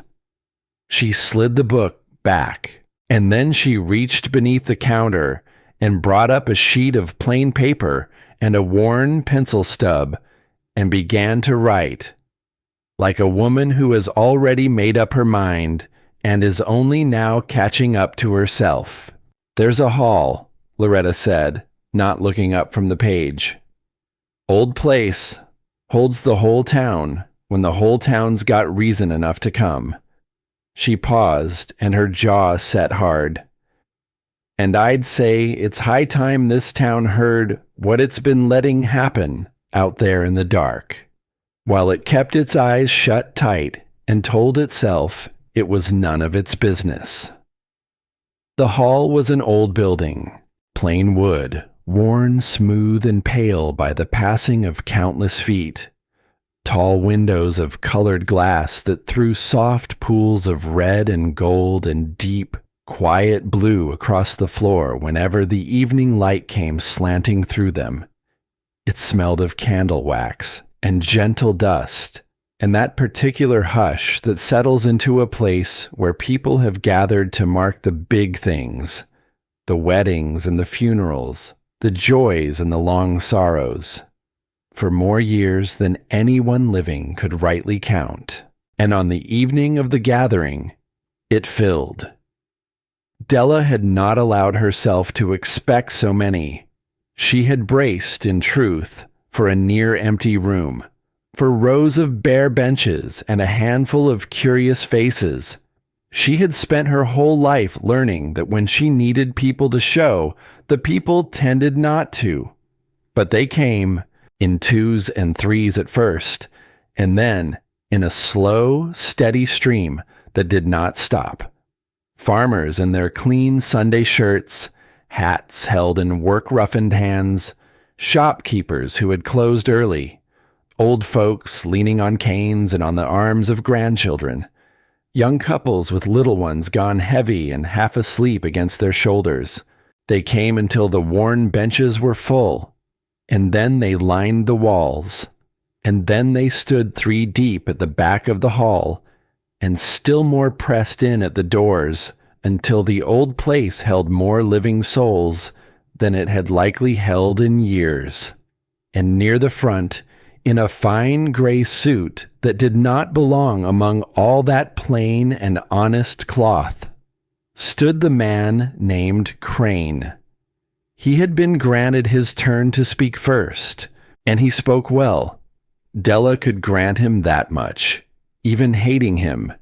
He spoke of progress, and of work for idle hands, and of a bright tomorrow for a town the wider world had passed by and forgotten. He spoke of his vision for the land beneath their very feet, what it could give, what it could be made to grow into, the great good he intended to do with it. He spoke like a man long accustomed to rooms agreeing with him before he has finished his opening line. When he was done, there came a scattering of polite applause. He looked pleased, settled, certain of himself, like a man who had already counted the room twice over and found the count comfortably in his favor. And then a small gray-haired woman near the front, the one who minded such gatherings, turned slowly toward the back of the hall. "The young lady asked to say a few words," she said. 100 faces turned at once. Della rose from her bench. Her legs did not feel like her own beneath her. Her heart was beating so hard against her ribs that she was half certain the whole silent hall could hear it. She walked the long aisle toward the front, past Crane, who watched her come with a cold and patient amusement, the way a cat watches some small thing that has wandered a little too far from the safety of its hole. She set the worn leather book down on the wooden stand before her. She looked out at the wide sea of waiting faces, and for one terrible, stretching moment, the old fear rose up and closed her throat tight as a fist. She had planned, in the long, sleepless hours leading to this night, to read it all aloud. The dates, the cruelties, the cold ledger of everything that had been done to her grandmother and to others, season upon season. She had meant to make her case the way a case is made, proof stacked upon proof, until the sheer weight of it could not be argued away. And standing there now, with the whole town watching and waiting, she understood all at once that the proof was not the thing that would move them. Proof was Crane's language, facts and figures, and the cold, dead weight of paper. He was fluent in it. He had spent a lifetime learning to speak it, and to bend it, and to bury ordinary people beneath it until they gave up and walked away. So she set the book aside, unopened, and she did the one thing he had no defense against in all the world. She told them about her grandmother. "For most of my life," she began, and her voice shook, and she let it shake because there was no shame left in her for it. "I believed a woman had thrown me away." The hall went still, a deep, listening kind of still. "I believed she left me and my little sister with strangers and drove off into the rain without ever looking back. And I built my whole self around that belief. I let it make me hard. I let it make me angry, down to the bone. I spent year after year hating a woman I was certain had decided on one rainy morning that the two of us simply were not worth the keeping." She drew a slow and trembling breath, and every last word of that was a lie she told on purpose, to save our lives. She told them the rest of it then, not as a case laid out for judgment, as a truth handed over plain and open, the way you hand someone a thing too heavy to carry alone. She told them of a woman who had been threatened and watched and pressed by men with easy smiles. Men who hungered for what ran quiet and clear beneath her land. She told them how those men had let that woman understand, without ever once raising a voice above a murmur, that they would reach out and take her grandchildren from her if she would not bend. She told them of the terrible third road that woman had found, when every other road had closed. How she had made herself into the villain of her own grandchildren's story.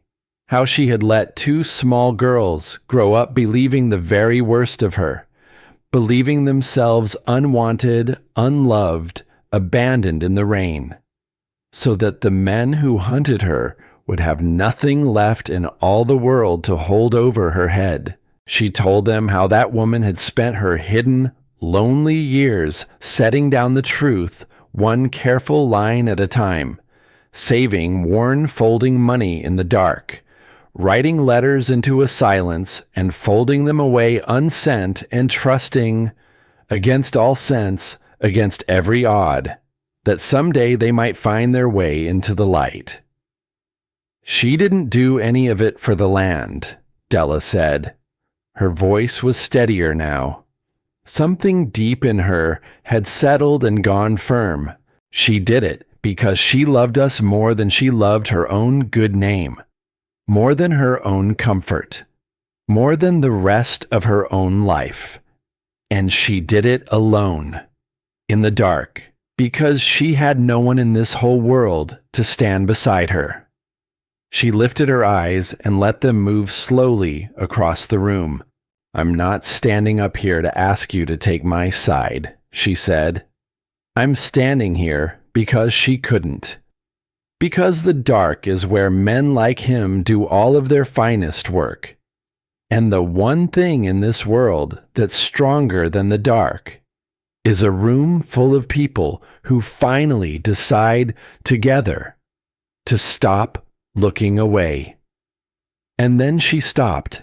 She had no more words left in her. She had given them every last one she owned. The hall was silent. For a long, dreadful stretch of time, nothing at all happened. Della stood alone at the front with her heart lodged somewhere up in her throat, and the old certainty came creeping back over her that she had failed, that the silence meant the room had weighed her and found her wanting, the way every room she had ever stood before in her short life seemed to weigh her and find her wanting in the end. And then a sound. The slow, rough scrape of a single bench against an old wood floor. Near the front, the old neighbor, Earl, in his clean shirt, his soft cap held between his weathered hands, rose to his feet. He did not say a word. He simply stood, and he looked for a long and level moment at the man in the fine gray suit. And then he walked, slow and certain, up to stand beside Della at the front of the room. Then another scrape. Loretta rose, her good dress on now in place of the flowered apron, and crossed to stand at Della's other side. Then another, and then another. It was not a roar. It was not a charge. It was quieter than that, and far more terrible for the quiet of it. The slow, steady sound of bench after bench giving up the people who sat upon it. The sound of bodies rising all across the length of that old hall and moving without a word, without a signal, to gather together at the front. A farmer whose good well had gone foul in a season that made no earthly sense. A widow whose fences had come down in the night, again and again, until she had no fight left in her tired bones, and sold for far less than the land was worth.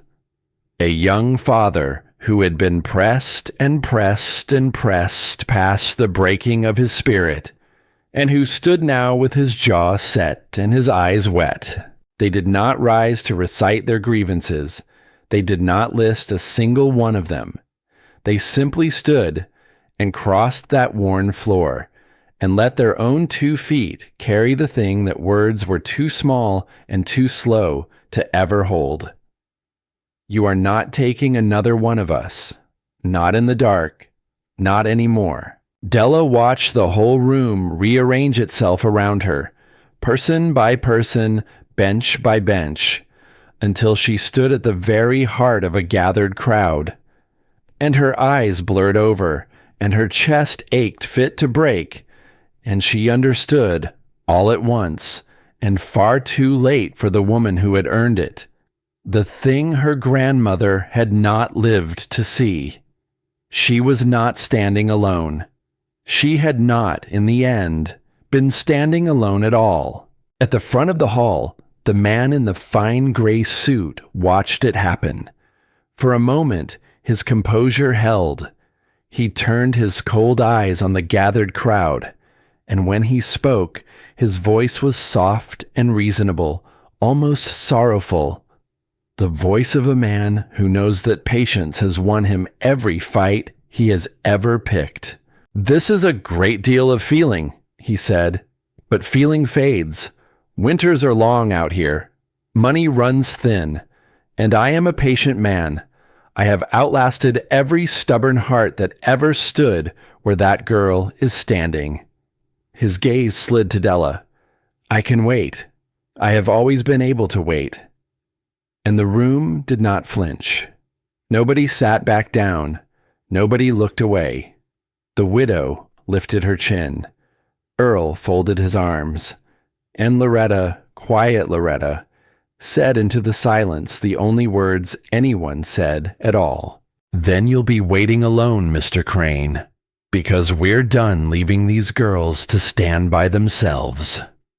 And Della saw the precise moment that he understood. His composure did not slip in any dramatic, sudden way. It simply emptied.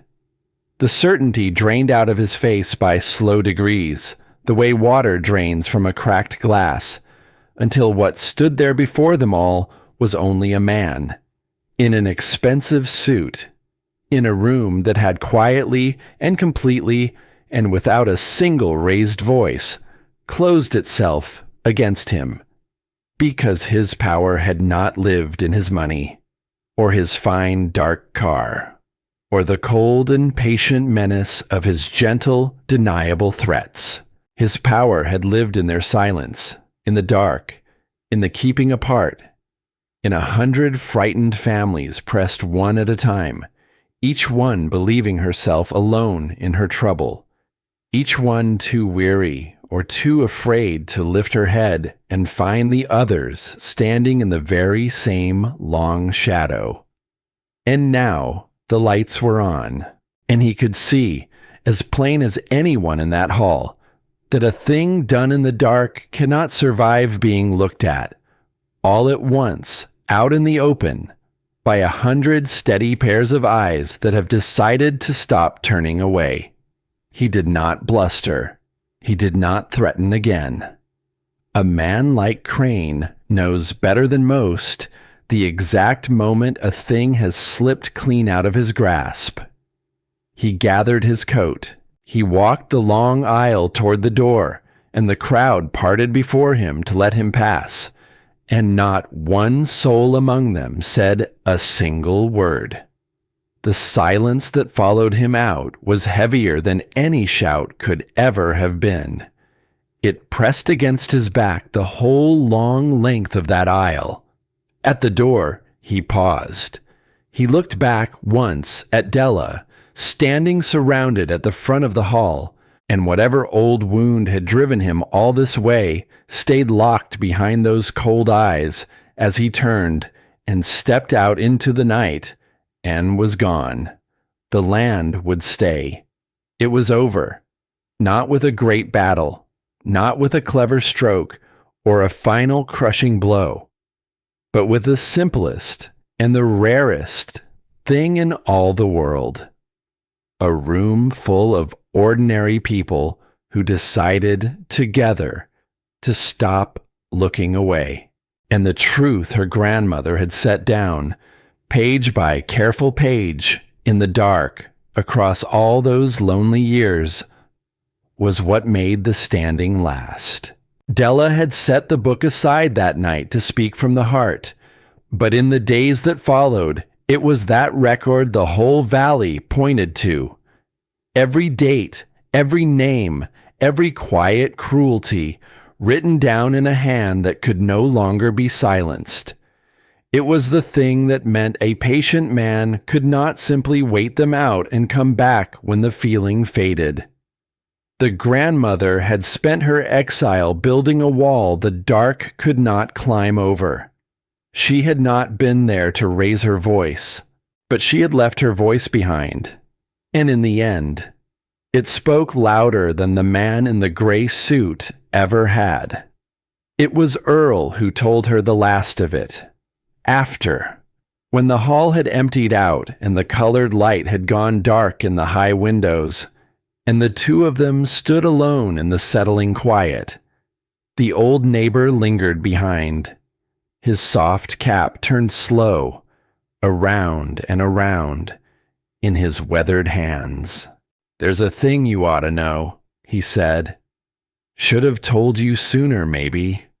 I just couldn't rightly figure how to start." He looked at her with those pale, patient eyes. That man, Crane, he didn't come here just for the water, whatever he told that room. Earl's mouth tightened. Years back, before any of this, he had a scheme for this whole valley. Wanted to buy it up cheap and drain it dry. Would have left half the families here with nothing. And the land, too. And your grandmother. She was the one who stood up and stopped him, in front of everybody. Made him look the fool he was. He shook his head slowly. A man like that doesn't forgive being told no in front of the people he means to rule. what looked like business all these years. It was a grudge he'd been nursing like a sick dog. He didn't only want the land, he wanted to win. He wanted her to lose, even after she was gone. Earl's voice gentled, and tonight she beat him one more time. Through you. Della stood very still, letting that settle. Then the old man drew a breath and told her the rest. There's more, he said. Your grandmother wrote to me. Before she passed, from wherever it was she'd been all those long years she was gone. His voice roughened and caught. She asked me a favor. Said if you girls ever found your way back to this place, I was to look out for you, quiet-like, without you ever once knowing it was her doing. Said she couldn't be here her own self, but she couldn't abide the thought of you two facing it all alone. Della's eyes filled. That morning I came rattling up your drive, Earl said. The one where I found you out there fighting that porch rail like it had done you a personal wrong. That wasn't chance, child. I'd been watching the road for you for a good long while, just waiting. He looked down at his own rough hands. She knew you'd come. Somehow she knew it in her bones. She trusted you to find your way back, and she made certain that when you finally did, there'd be somebody here to meet you, so you wouldn't have to carry the whole weight of it on your own two shoulders. Della could not find her voice, because she understood now, fully, the true shape of what her grandmother had done. Even in her exile, even in the running and the hiding and the long, lonely dark of all those years, even at the very end of her strength, that woman had been reaching forward through the years, setting things quietly in place, making sure that two girls she might not live to lay eyes on again would not come home to an empty house and a cold town, and a fight with no one at all to stand at their side. She had not only left them money and letters and the hard, healing truth of things. She had left them a neighbor who would watch the road. She had left them a place at a table. She had left them in her own quiet and stubborn way. A family, waiting all that time to be found. As for the man named Wade, he came by in the days that followed, quiet, keeping his distance, the way a man keeps his distance when he is not certain he has yet earned the right to come any closer. He asked for nothing. He never once spoke the word forgiveness aloud. He seemed to believe, somewhere deep beneath his worn flannel and his bowed shoulders, that forgiveness was a thing he had set beyond his own reach a long time ago, and had no business reaching for now. He simply showed up, mended what was broken, stacked the firewood high against the coming cold, and then slipped away again, most evenings, before anyone could so much as thank him for it. But one evening, as the light went gold and long across the field, Rosie caught him at the gate before he could go. She did not make any speech of it. She was 16, and she had grown up knowing more than her fair share about people who carry things too heavy to set down. She simply held the kitchen door open behind her and let the warmth and the light spill out across the porch. There's enough for one more, she said, if you're hungry. And Della watched from the steps as the man who had once betrayed their grandmother stood frozen there at the gate, undone entirely by the smallest kindness in the world. A seat at a table, offered plain, with no conditions hung upon it, and no debt expected back. He came in. He sat down. He ate at their table. And that, Della came to understand over the slow weeks that followed, was its own kind of forgiveness, not the kind that gets spoken aloud and tied up neat with a bow, the kind that is lived, one shared meal at a time, one mended fence, one quiet evening of plain belonging, handed gently to a man who had stopped believing he would deserve one again. A season turned. The land came back the way the land does. Slow. And then, all at once, the way a long-held breath finally lets itself go. The wild field, cut back and tended through the long weeks of labor, greened into something gentle and ordered and good. The barn stood true again on its old stone foundation, its red paint fresh and bright against the morning sun. Rosie's small garden, the one she had pressed into the bare earth on nothing in the world but faith, came up in tidy rows of green and gold, and the warm bread she taught herself to bake filled the house most mornings with a smell that meant, simply and entirely, that someone was home. And Della began, slowly, to soften. The hardness she had carried inside her for so long did not let go all at once.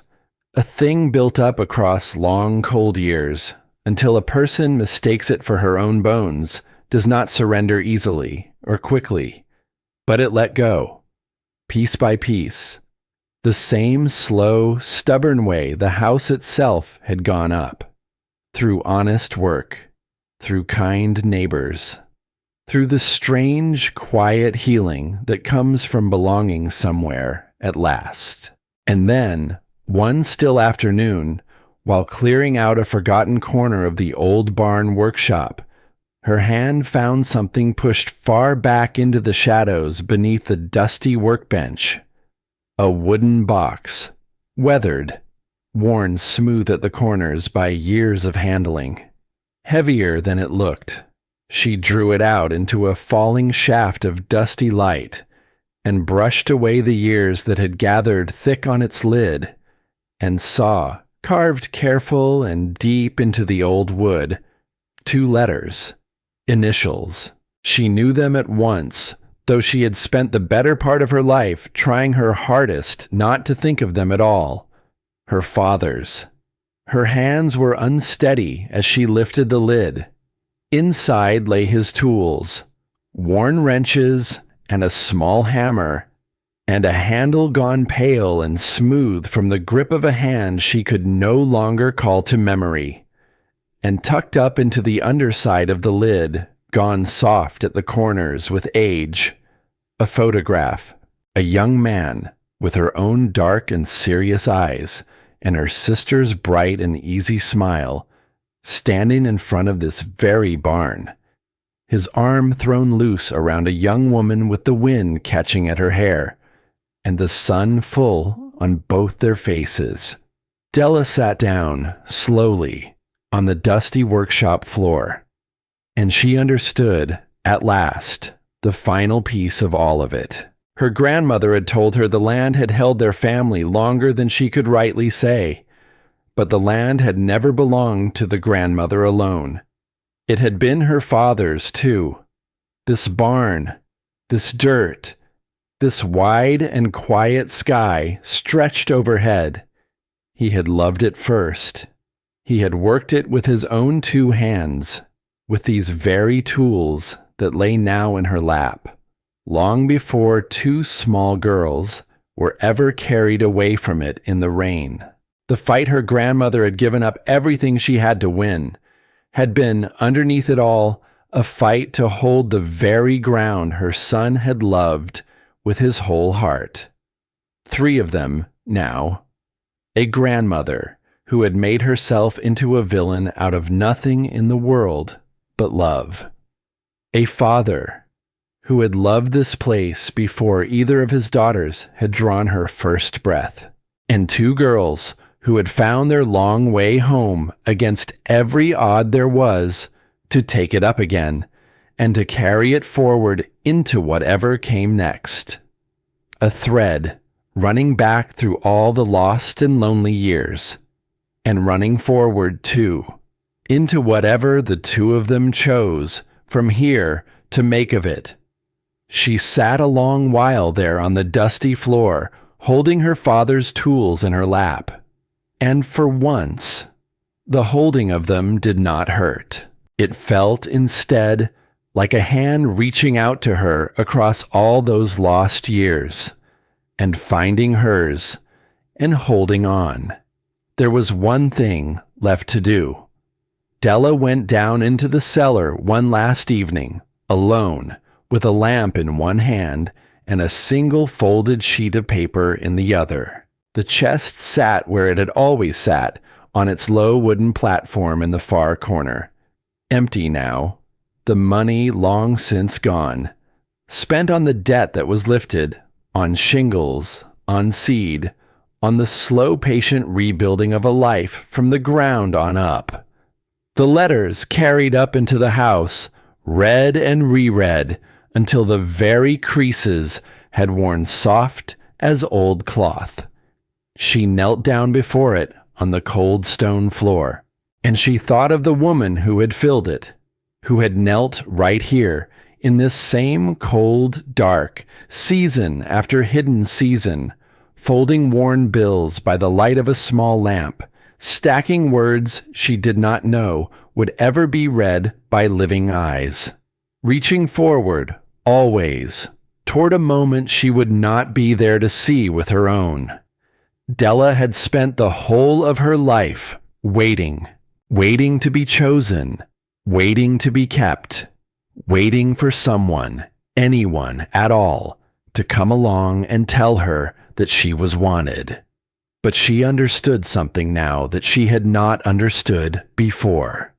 The waiting was done. She was not the small, frightened child in the cold office anymore, watching taillights bleed slowly away into the rain.